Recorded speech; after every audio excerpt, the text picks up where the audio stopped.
Hello बच्चों, कैसे हैं आप सब। आज मैं आपको 4 नवंबर 2020 की 9वीं कक्षा की गणित विषय की जो वर्कशीट है इस वीडियो में ये मैं आपको कराऊंगी, ठीक है। और इस वर्कशीट का हमारे पास टॉपिक क्या है, दंड आलेख। तो बच्चों आपको पता है दंड आलेख क्या होता है।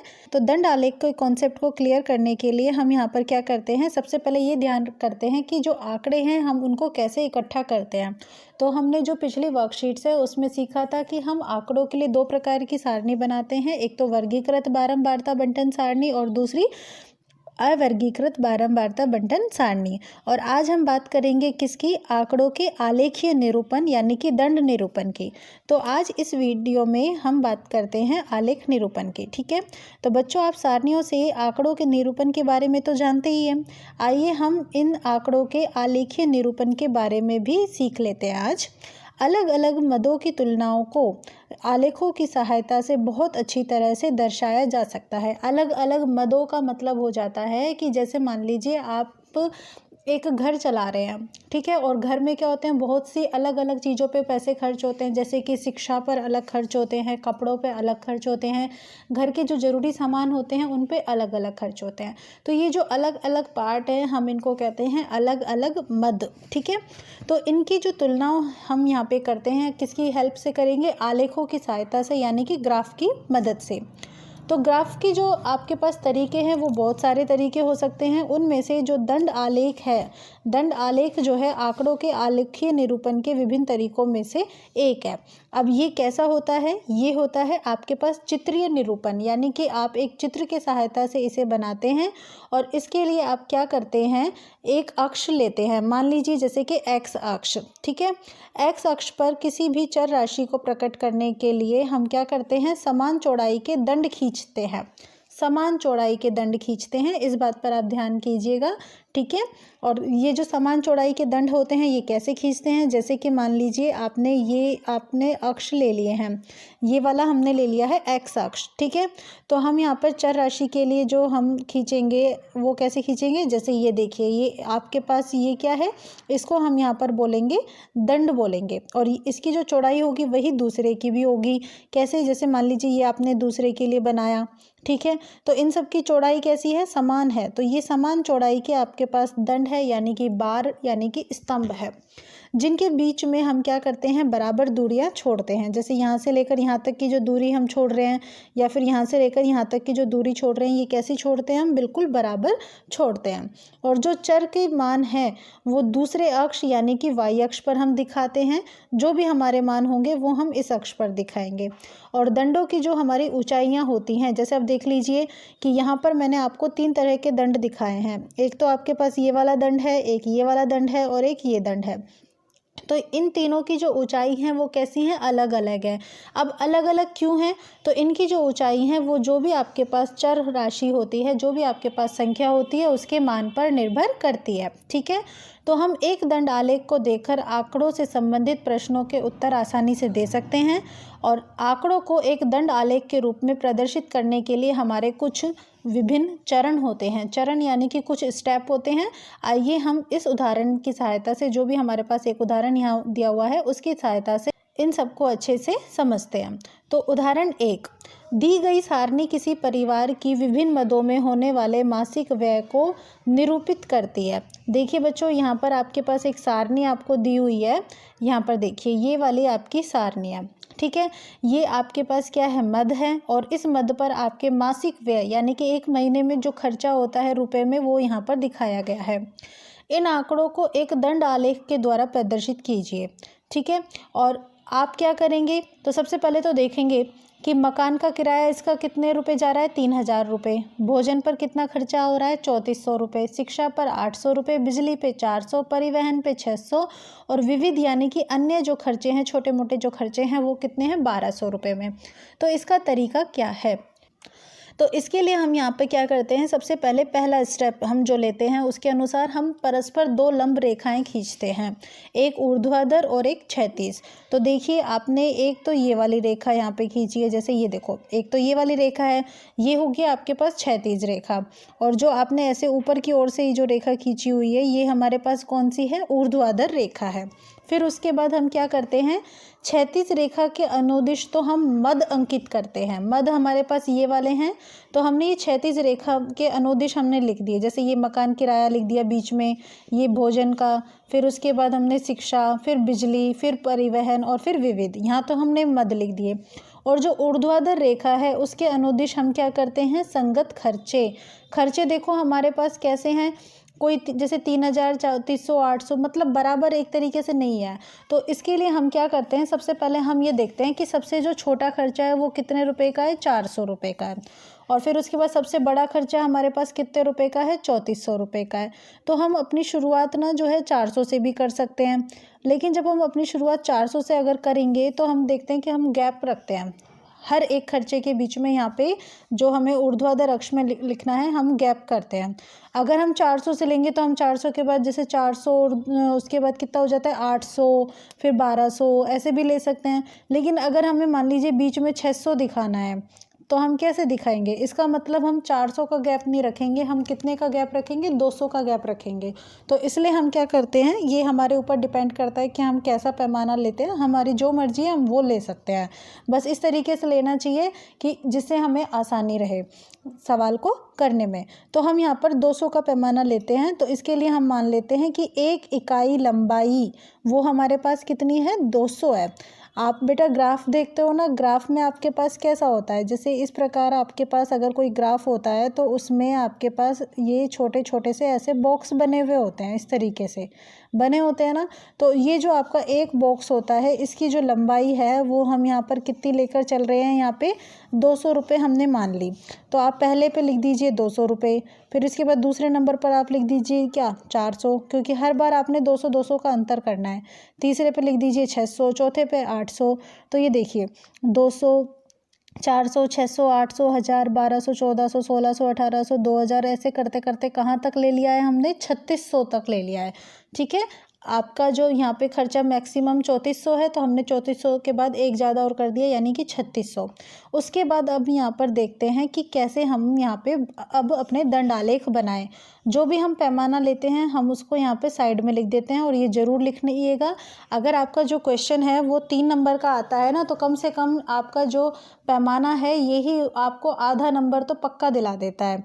तो इसमें आप देखिए सबसे पहले आपका खर्चा क्या है, मकान का किराया कितना है, 3000। आपने बच्चों देखा कि आपने 200 रुपये का ये मापक पैमाना माना है, तो आपको कितने ऐसे बॉक्स चाहिएंगे। तो इसके लिए हम 3000 में 200 से भाग देते हैं, 2 जीरो से 2 जीरो कट जाते हैं, फिर 30/2 यानी कि 15 आया। तो हमने ऐसे 15 गिने।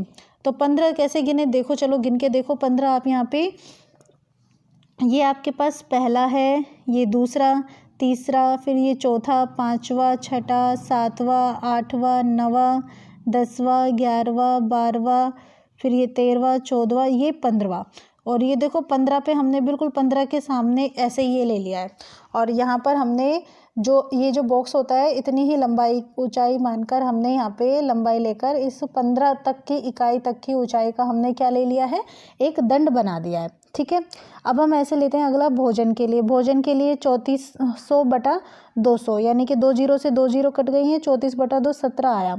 तो 15 के बाद हमने 2 और गिन लिए, तो देखो ये 16, ये 17।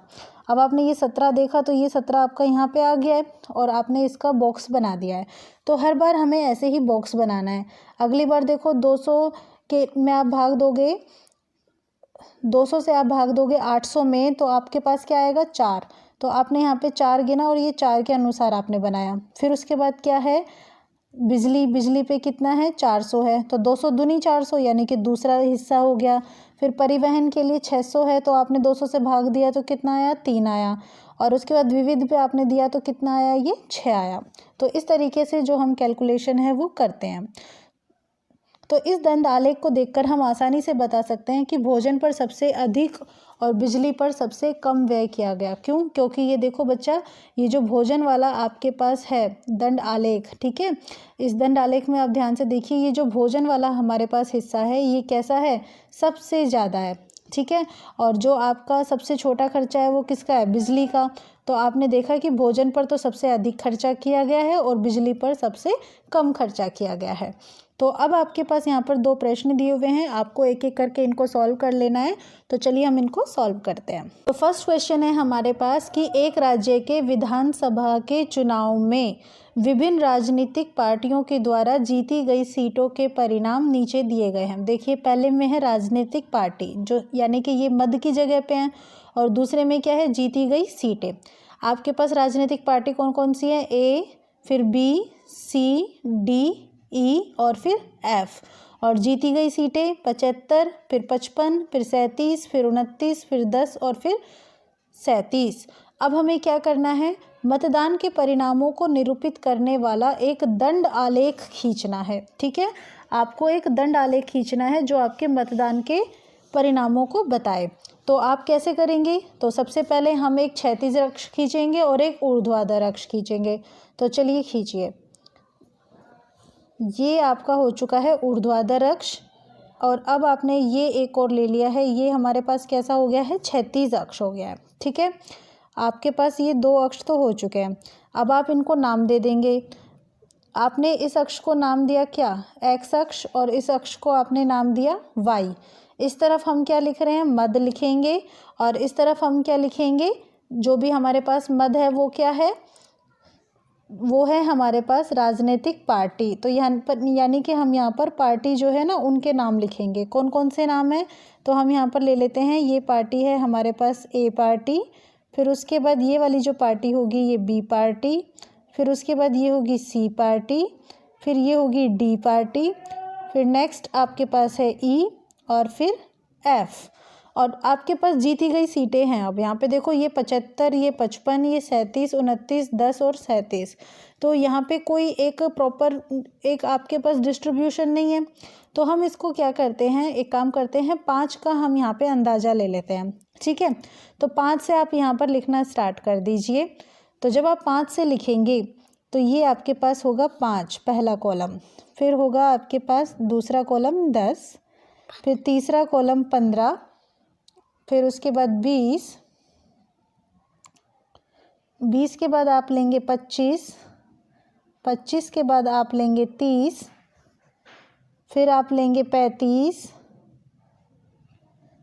35 के बाद आप नेक्स्ट लेंगे 40, इसके बाद 45, 45 के बाद आप लेंगे 50, 50 के बाद आप लेंगे यहाँ पे 55, 60, 65, 70, 75 और फिर 80।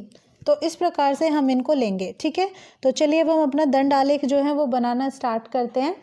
तो सबसे पहला जो है हमारे पास क्या है, 75 का है। ठीक है, तो 75 के लिए हम यहाँ पर ले लेते हैं। 75 कहाँ है, यहाँ पे आपका 75 है। ठीक है, तो आप 75 तक के लिए लाइन खींचिए, कहाँ से, जो ए तक पे आपके पास आ जाए, यानी कि ए पार्टी के लिए। तो हमने यहाँ पे ये लीजिए 75 तक लाइन खींच देते हैं। अब देखिए ये आपकी थोड़ी सी बड़ी है, हम इसको थोड़ा छोटा कर देते हैं।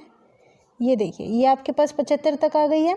अब आपको क्या करना है, दंड आलेख खींचना है। तो दंड आलेख के लिए आप यहाँ पे क्या करेंगे, एक और खींचेंगे, मतलब बिल्कुल आप आयत की ही यहाँ पे स्ट्रक्चर देंगे, और अब आप इसको यहाँ से यहाँ तक मिला दीजिए। इस प्रकार से आपको क्या करना है, एक दंड बनाना है। ठीक है, तो ये आपकी कौन सी पार्टी की सीटें हैं, ए पार्टी की सीटें हैं। ठीक है, आप वाई अक्ष पर ना यहाँ पर लिख लीजिएगा क्या, जीती गई सीटें। वाई अक्ष पर आप लिखेंगे जीती गई सीटें। और आपने बच्चा यहाँ पर जो पैमाना चूज किया है वो आपका पैमाना क्या है, आपने जो 1 इकाई यूनिट है वो आपने क्या लिया है बताइए। हमने कितना गैप लिया है, यहाँ पर 5 का लिया है। तो हमने लिखा है 1 इकाई में हमारे पास 5 सीट है। ठीक है, अब हम बात करते हैं दूसरे कॉलम में। दूसरे कॉलम में हमारे पास बी के द्वारा जो जीती गई सीटें हैं वो कितनी है, 55 है। तो 55 देखिए कहाँ पर है, यहाँ पे है 55, यानी कि अब हम दूसरा जो कॉलम लेंगे वो यहाँ तक टच करेंगे। तो चलिए हम स्टार्ट कर देते हैं। ये लीजिए, ये देखिए आपका आ गया है ना, 55 तक आ गया है। तो ये आपका दूसरा दंड आलेख बन गया है। अब हम लेंगे नेक्स्ट किसके लिए, सी के लिए। और सी हमारे पास कितना है, 37 है। तो बच्चा 37 देखो, 35 आपके पास यहाँ है और 40 आपके पास यहाँ है। तो इसका मतलब ये हुआ कि जो आपका 37 है वो इन दोनों के बीच में होगा। तो हम बीच में भी कैसे होगा, देखो 35 के बाद हम यहाँ पे गिन लेते हैं 36, 37, 38, 39 और ये वाला हो जाएगा 40। तो हमें 37 नंबर का लेना है। तो 36 के बाद 37, ये जो मैंने यहाँ पर दूसरी लंबी लाइन खींची है, यहाँ पे आपका क्या हो जाएगा, 37 हो जाएगा। तो हम यहाँ से स्टार्ट करते हैं सी के लिए। हमने ये 37 का भी बना लिया है। इसके बाद अब हम बात करते हैं डी के लिए। तो डी के लिए जो कितनी सीटें हैं आपके पास, 29 सीटें हैं। तो 29 सीटों के लिए हम खींचते हैं।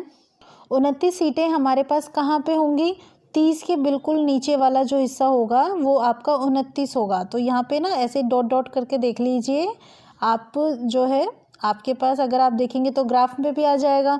तो हम यहाँ पर 29 के लिए यहाँ से यहाँ तक का जो है वो बना लेते हैं, ठीक है। तो इस तरह से हमारा डी कॉलम हो जाता है। अब हम बात करते हैं ई में, और ई हमारे पास कितना है, 10 है, ठीक है। तो आप यहाँ पर ई के लिए 10 देखेंगे, 10 आपका यहाँ पे ही है। तो चलिए अब आप ई के लिए बनाइए। ई के लिए जब हम बनाते हैं तो हमें ज़्यादा दूर नहीं जाना है, सिर्फ 10 तक ही जाना है।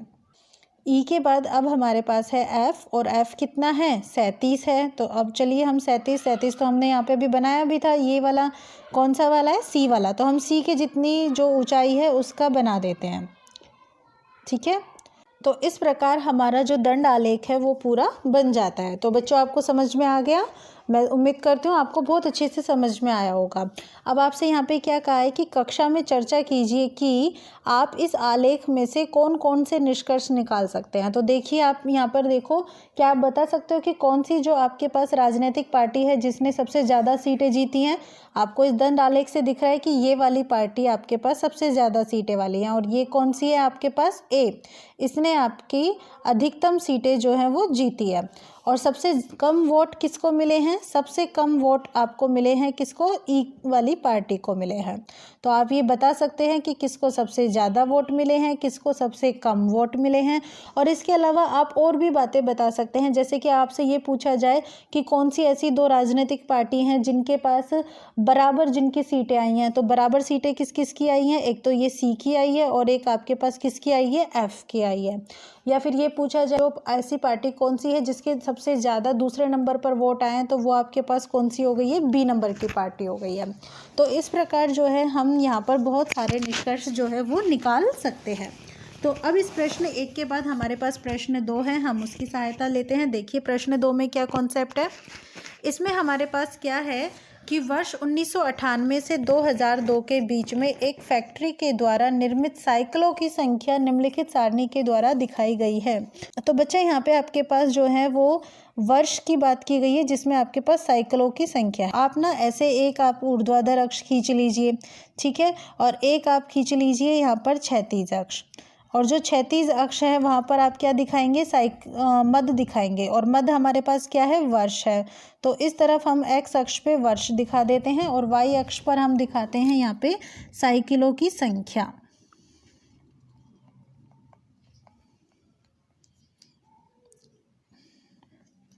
तो उसमें हमारे पास क्या क्या है, यहाँ पे आपके पास देखिए आप 5 सालों के बारे में बात कर रहे हैं। पहला आप ले रहे हैं 1998 की बात कर रहे हैं, फिर आप बात कर रहे हैं 1999 की।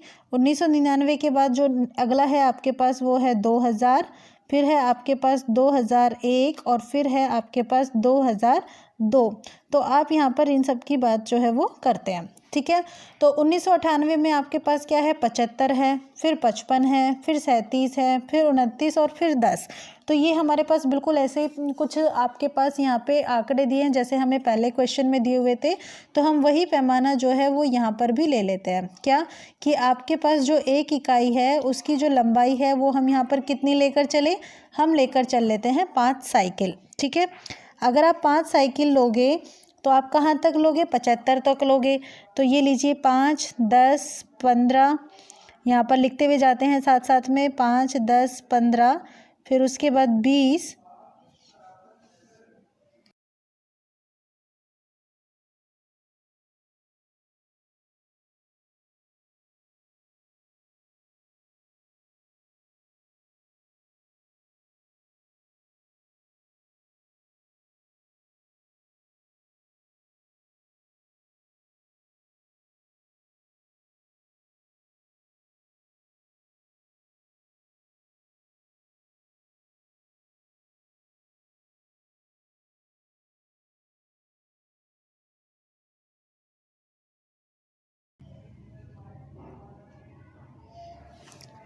तो हमने यहाँ पर 75 तक जो है वो लिख लिए हैं। अब हमें क्या करना है, निर्मित साइकिलों की संख्या पहले वाले में कितनी है, 75 है। 75 यानी कि बिल्कुल ऊपर तक, सबसे ज़्यादा तक। तो हम यहाँ पे 1998 के लिए ले लेते हैं, कहाँ तक, 75। 1998 के बाद 1999 है, और 1999 में कहाँ तक है, 55 तक है। तो 55 लीजिए, 55 आपका यहाँ तक हो जाएगा। ये ले लेते हैं हम 1999 का तक, ठीक है। और इसके बाद हमारे पास 2000 में कितना है, 37 है। तो 37 हमें कैसे मिलेगा, ये जो 35 है इसके बाद 36, 36 के बाद 37। इसका मतलब आपके पास जो 37 है वो इस वाली रेखा के अनुदिश आपको मिल जाएगा। तो अब हम 2000 के लिए 37 तक यहाँ से ले लेते हैं। फिर उसके बाद है 2001 में 29, तो 29 लीजिए, 30 के बिल्कुल नीचे मिलेगा आपको 29, 30 के बिल्कुल नीचे, यानी कि बिल्कुल एक नंबर कम यहाँ पे 30 से। तो वो आपके पास इस रेखा के अनुदिश में आ जाएगा। और फिर उसके बाद लास्ट में है 2002 में 10 यानी कि आपके पास बहुत छोटा, यानी कि ये वाला। तो इस प्रकार से हमारे पास जो है वो दंड आलेख प्राप्त हो जाता है। अब इसमें आपसे क्या कहा है कि आपको ये भी बताना है कि किस वर्ष में अधिकतम और किस वर्ष में न्यूनतम साइकिल जो है वो निर्मित की गई है। तो आप यहाँ पर देखिए, ये सबसे ज़्यादा दिख रहा है ना आपको, सबसे बड़ा दंड आलेख दिख रहा है। तो यहाँ पर आपके पास जो साइकिलें हैं उनकी अधिकतम बिक्री हुई है, ओके। और ये कौन सा साल है आपका, 1998 में, ठीक है। और सबसे कम बिक्री कब हुई है, सबसे कम बिक्री हुई है हमारे पास 2002 में। कैसी हुई है, न्यूनतम, ठीक है। तो यहाँ पर आप ये आंकड़े के अनुसार भी बता सकते हैं। तो यहाँ पर आपकी वर्कशीट कंप्लीट होती है। Thank you for watching my channel.